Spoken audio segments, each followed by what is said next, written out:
Utilização da crioterapia para uma epicondilite de cotovelo. Então nós vamos colocar uma toalhinha para proteger um pouquinho o braço, para o gelo não ficar diretamente em cima da pele, colocando a bolsa de gel de forma que acople bem na região do cotovelo. Vou colocar uma cinta para apertar um pouquinho melhor essa gel, levanta um pouquinho o braço. Aí, pode soltar.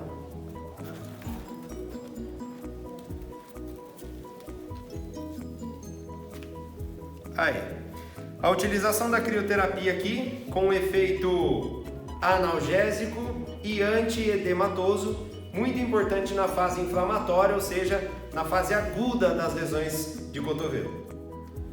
Aqui a aplicação da eletroanalgesia numa fase aguda para lesão de cotovelo. A gente vê aqui então a colocação de 2 eletrodos, né? Polo negativo e polo positivo. Essa é uma corrente analgésica, pode ser então o TENS ou o interferencial, de forma em que a corrente passa pelo local da queixa de dor do paciente. Sempre importante a gente perguntar para o paciente onde é o local da dor. Posicionar a dor no meio, entre os eletrodos. Esses eletrodos, quanto mais pertos, mais a gente concentra a corrente num lugar, quanto mais afastado, ela se dissipa, não ultrapassando a distância de 1 palmo de distância entre um eletrodo e outro. Aqui nós temos a exemplificação da aplicação do ultrassom terapêutico para um paciente com epicondilite de cotovelo. Então é importante que o cabeçote do ultrassom esteja sempre em movimento, com bastante gel para melhorar o contato entre o cabeçote e o epicôndilo, que é o local da lesão. Pode ser aplicado tanto para epicondilite lateral quanto para epicondilite medial. A aplicação da laser terapia como forma terapêutica para uma epicondilite lateral de cotovelo. Nós devemos posicionar então a caneta laser sempre de forma perpendicular, ou seja, 90 graus em relação ao posicionamento da lesão, num contato direto entre a caneta e a pele do paciente. Colocamos então a caneta, apertamos no botão e a luz começa a ser emitida em um comprimento de onda profundo para gerar um efeito terapêutico. Lembrando que o laser estimula células importantes como as prostaglandinas, que são células pró-inflamatórias que aceleram o processo de cicatrização. A luz laser ela vai ser emitida por um tempo baseado no joules, que é a dose com que a gente calibra no aparelho, com que a gente estipula para o aparelho. E após o término desse tempo, a gente deve então tirar o laser do posicionamento em que ele está, colocando ele aproximadamente 1 centímetro de distância do ponto anterior. Novamente perpendicular, e a gente clica de novo para que o laser comece a ter o seu efeito. Podemos fazer aí uma área de mais ou menos uns 10 centímetros quadrados para uma epicondilite lateral de cotovelo. Bom, vamos falar um pouquinho sobre a mobilização articular para cotovelo. Lembrando que no cotovelo nós temos então 3 ossos participando dessa articulação: o húmero, o rádio e a ulna. De articulações nós temos a articulação entre o húmero e o rádio, húmero radial ou radiomeral, húmero ulnar e a rádio ulnar proximal. Então nós temos 3 articulações para mobilizar. Então vamos começar fazendo a mobilização entre o húmero e a ulna. Como que nós vamos fazer? Nós vamos então estabilizar a articulação do húmero, vamos pegar a ulna e vamos fazer um movimento de gaveta. Lembrando que essa é uma articulação do tipo gínglimo, ou seja, ela vai fazer apenas o deslocamento antero-posterior. Para a articulação húmero radial, nós vamos então também segurar o húmero, estabilizando o braço, localizando a cabeça do rádio e fazendo a mobilização apenas do rádio. E por fim, a articulação radioulnar proximal. Nós vamos agora segurar então a ulna, pegar o rádio em forma de pinça e fazer a mobilização apenas do rádio.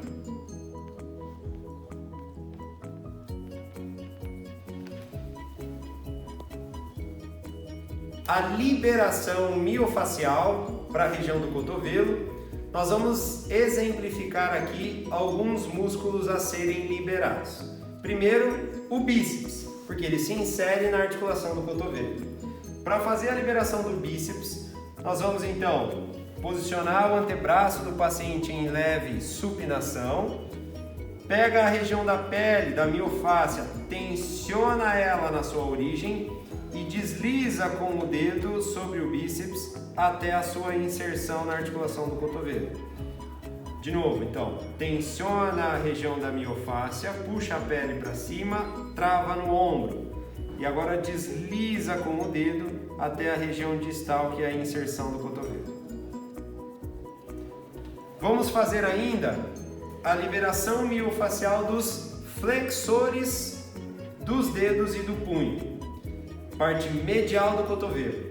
Então nós vamos vir aqui, tensionar a origem dos flexores no epicôndilo medial e vamos tensionar com a mão a miofáscia, o tecido facial até a sua inserção no punho. Então de novo, palpa a origem dos flexores, estica a pele, tensiona a fáscia e aí desliza com leve pressão na região do antebraço. Para os extensores do punho, na parte lateral, nós vamos aqui no epicôndilo medial, também gerar uma leve tração. Então, traciona a pele e com o dedo desliza em direção ao punho. Novamente, então, tensão, puxa bem a pele, segura e desliza com leve pressão até a inserção. O objetivo aqui é que a gente aumente a vascularização, gerando um aumento da temperatura, para que isso gere maior mobilidade para o tecido. Vamos fazer a mobilização neural para membro superior. A mobilização neural, ela está indicada para as lesões do ombro, para as lesões do cotovelo e também para as lesões do punho. As três mobilizações que nós faremos para a região do cotovelo são, primeiramente do nervo mediano, seguido para o nervo radial, por terceiro o nervo ulnar. Para o nervo mediano, então, o paciente vai ficar relaxado, com o braço bem solto. Nós vamos posicionar os dedos na palma da mão do paciente, forçando uma supinação e extensão do punho. Com a mão proximal ou cefálica, a gente vai deprimir a glenomeral e travar a articulação em depressão. Abdução de 90 graus com a minha coxa. Forço a extensão do punho com supinação, partindo de uma flexão de cotovelo e ganhando em extensão de cotovelo. Quando o paciente sentir a tensão, ele fala. Sentiu? Parei na tensão, solto o punho, a dor melhora, a tensão alivia. Quando eu forço novamente, a tensão acontece. Solto, a tensão alivia, mobilizo, a tensão acontece. Uma mobilização a cada 3 segundos, com duração de 1 minuto. Mobilização neural do nervo radial. Paciente, então, barriga para cima, nós vamos posicionar-nos agora ao lado da cabeça do paciente.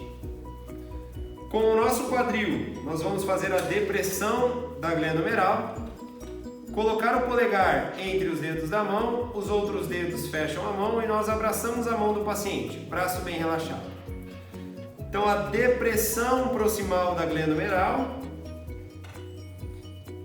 30 graus aproximadamente de abdução do ombro, punho solto em flexão e pronação. E agora nós vamos ganhando em extensão de cotovelo. Sente ou não? Sim, bastante. É? Beleza, o paciente sentiu a tensão, eu paro. Quando eu solto, a dor alivia. Trabalhando então de novo as mobilizações.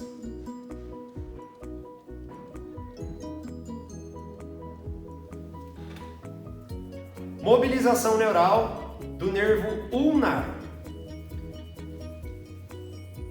Nós vamos colocar a mão espalmada com a mão do paciente, fazer uma leve depressão da glenomeral e segurando, estabilizando, travando na maca, palma da mão com palma da mão, o paciente com o braço bem solto. Nós fazemos aqui então na mão extensão de punho e de dedos e pronação de antebraço. Vamos fazendo uma flexão de cotovelo em direção à orelha do paciente. Quando você sentir, você me fala. Beleza, sentiu a tensão nessa posição?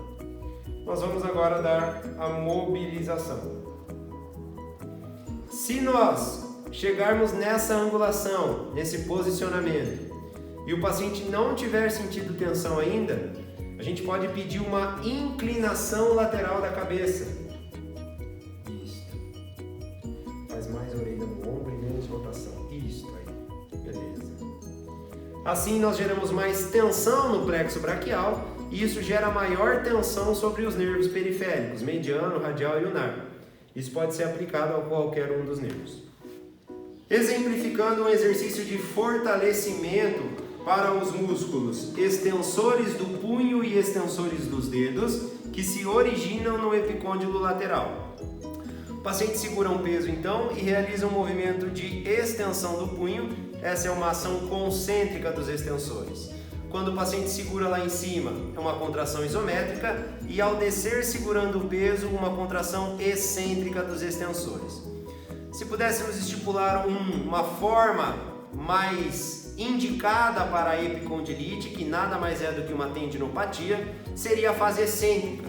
Como nós faríamos então?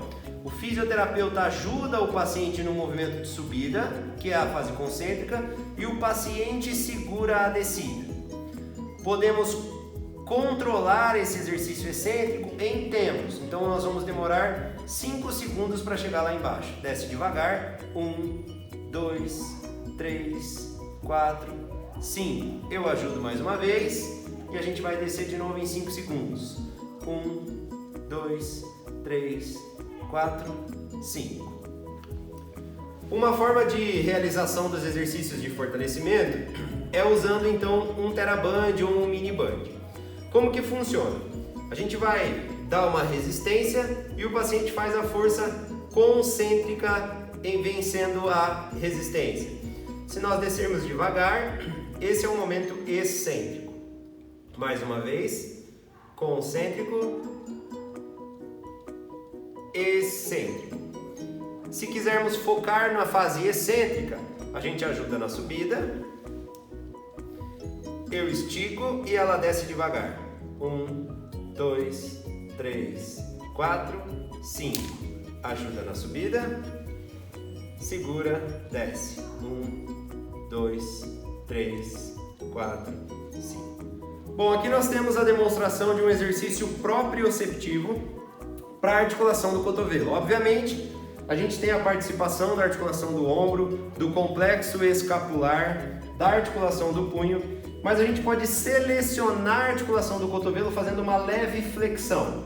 O paciente então descarrega o peso do corpo na bola, que vai gerar uma certa instabilidade, necessitando então de um controle sensório-motor dos proprioceptores. E aí a gente fala de Ruffini, Pacini, órgãos tendinosos, fuso muscular. Nós temos uma ativação proprioceptiva importante do cotovelo. Se o paciente fizer a mão em formato de soco, nós vamos ter uma instabilidade maior, o que gera um maior recrutamento proprioceptivo para a articulação do cotovelo.